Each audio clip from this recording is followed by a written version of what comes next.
在2020年的 iPad Pro 上，苹果打出了一句“你的下一台电脑何必是电脑”的宣传口号。虽然说这个 A12Z 处理器在当时来说性能很强但彼时的 iPadOS 的多任务能力、文件管理器以及移动端的应用都不足以支撑它成为一台真电脑。所以当时我们测完这台 iPad Pro 之后的感受就是，你的下一台电脑还得是电脑。2年时间过去，苹果为 iPad Pro 换上了 M2 芯片 ，iPadOS 呢增加了前台调度。那么这一次它能成为你的下一台电脑吗？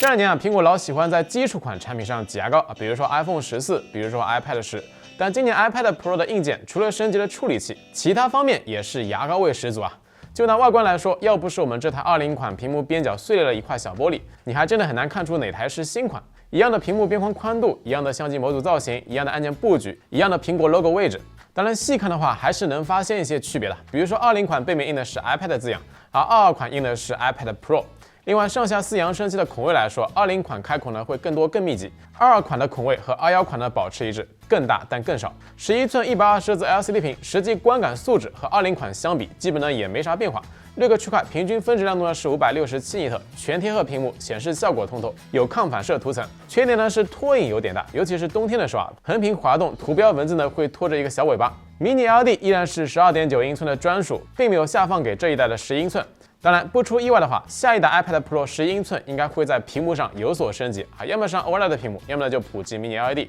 隔代升级比较强这一点呢，对于 iPad Pro 2022款来说，主要体现在性能环节。先来简单看一下理论跑分数据Geekbench 5 M2 的单核多核成绩分别是1896和8506，而20款的 A12Z 的成绩呢是1113、4700分，单核多核分别提升了70.3%和80.1%这个性能提升幅度可以说是巨大。当然和 M1 相比的话 ，CPU 部分的提升幅度呢就比较小了，单核多核分别提升了10.4%和17.4%。在 3D Mark Wildlife 跑分测试中 ，M2 的 GPU 成绩来到了152.6帧相比 A12Z 提升了90.1%即便是对比 M1， 也是有39%左右的性能提升。看来苹果还是懂买 iPad Pro 用户的核心需求了，买前生产力，买后玩游戏。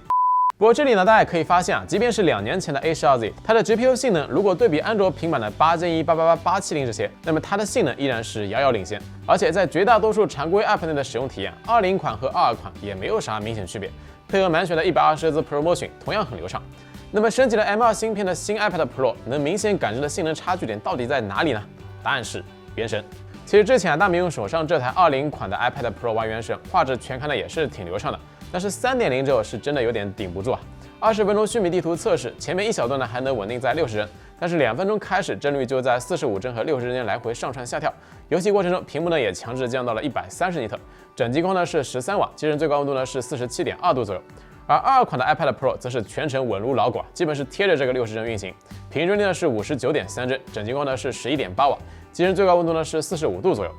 关键是22款的 iPad Pro 游戏渲染分辨率是要比20款高许多的。数据尺来看，同样高渲染精度下，22款的 iPad Pro 实际游戏分辨率已经是2K 级别了，而且即便是切换到中等渲染精度，也是要比20款的高渲染精度分辨率更高的。高渲染精度的情况下，即便是你外接一个28英寸的显示器，清晰度呢也是够的。当然有一说一 ，iPad Pro 11英寸这个级别玩原神，如果手搓的话，确实没有 iPad mini 6来的舒服，毕竟机身尺寸大了挺多最好呢是放在支架上玩，或者说用腿部做一个支撑，这样玩起来手呢会相对轻松一些。当然也可以选择外接手柄，反正就画质和流畅度来说 ，iPad Pro 2022绝对是移动端原神目前性能画质的扛把子。60帧稳如老狗，那么120帧可不可以呢？这里我们也是实测了一下，高渲染精度下开启120帧模式，平均帧率呢只有60.1帧这个提升可以说是微乎其微120帧只有前面40秒时间坚挺了一下，后面4分钟呢就降到了80帧这个区间，13分钟左右降到了60帧这个区间。因为前期发热较大，后半段还不如60帧模式来得稳。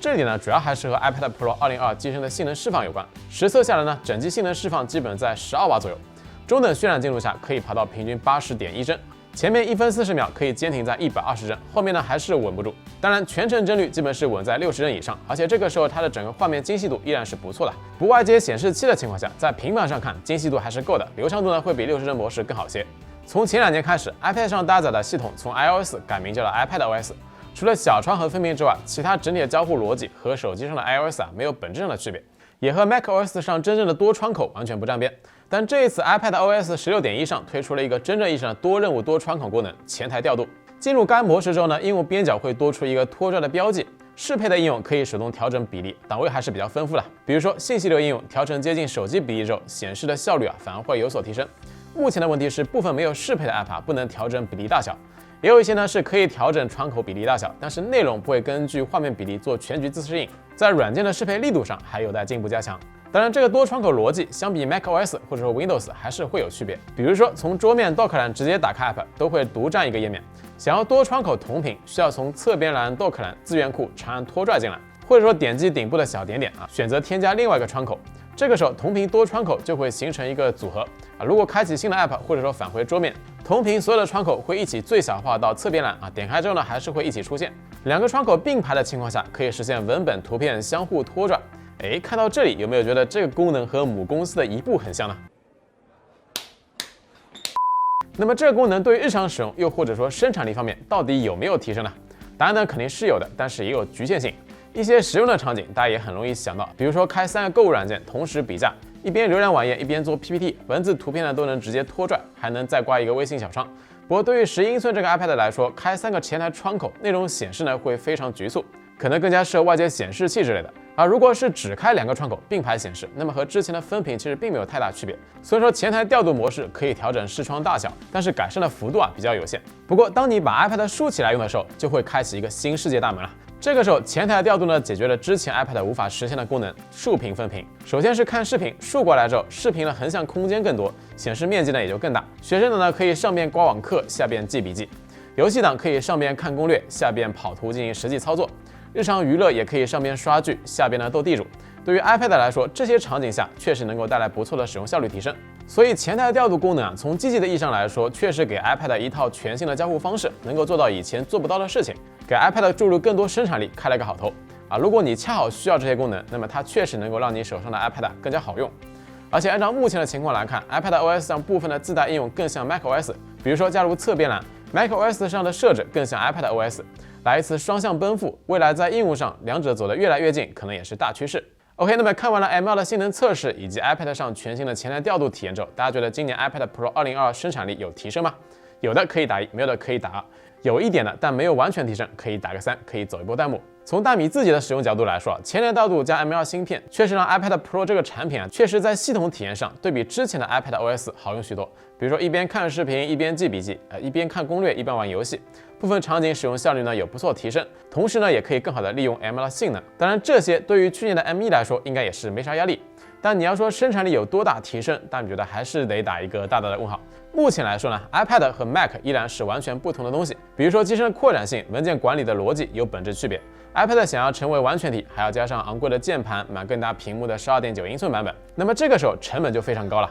功能齐全的专业软件，相比电脑端依然是少之又少即便是 Office WPS 这种移动端和桌面的功能也是相差挺多。所以对于 iPad 来说，生产力方面现阶段还是不要期待能和笔记本相比。乐观的情况呢是成为传统笔记本使用场景的补充，满足基本的移动办公需求。当然，每个人对于生产力的定义不一样。这里呢，大米只是从广泛的生产力来说比如说你觉得写画画就是生产力，那么 iPad Pro 之前就已经具备了。OK， 那么以上就是关于 iPad Pro 2022的体验评测了。如果觉得视频做的还不错，希望各位老铁能够点个赞、加个关注，这是我们继续更新视频的最大动力。那我们下期视频不见不散，拜了个拜。